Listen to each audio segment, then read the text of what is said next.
So here we are in Blender with the imported STL. So one thing you'll notice is it disappears pretty quickly. This is because of the scale that I talked about at the video, the original part of this video, or the starting videos, where Blender considers 1 unit to equal 1 meter. So this would be very, very large because we imported it in 1 unit equals 1 millimeter.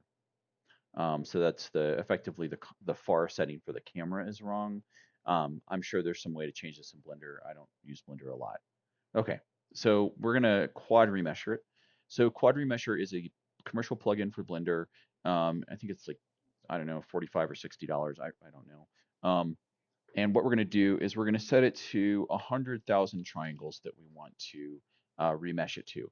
We want enough so that it keeps its shape, but not so much that it's hard to work with. And then we're gonna tell it to use symmetry. So this way we get a symmetrical result, which will make Pandafold much happier. And we could probably go up even in our triangles here. I don't really think we need to, but let's find out. So I'm going to select the object we want to remesh and remesh it. So this is going to take a bit. The progress is down here at the bottom. This is an absolute amazing tool here. Okay, so let's look at what we got here. So this is the resulting mesh. Um, and what it's done is this is actually a pretty good result for this. This will allow us to have the mouth shape we want.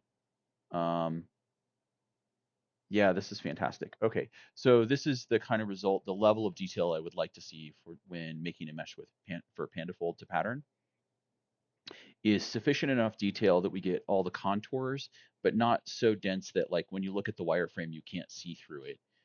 My recommendation is under 500,000, as low as you can get it and still maintain it. So in this case, we told it 100,000, and you can see the kind of good result we got. So in the next video, I will go through the basics of starting to use this for patterning with Pandafold.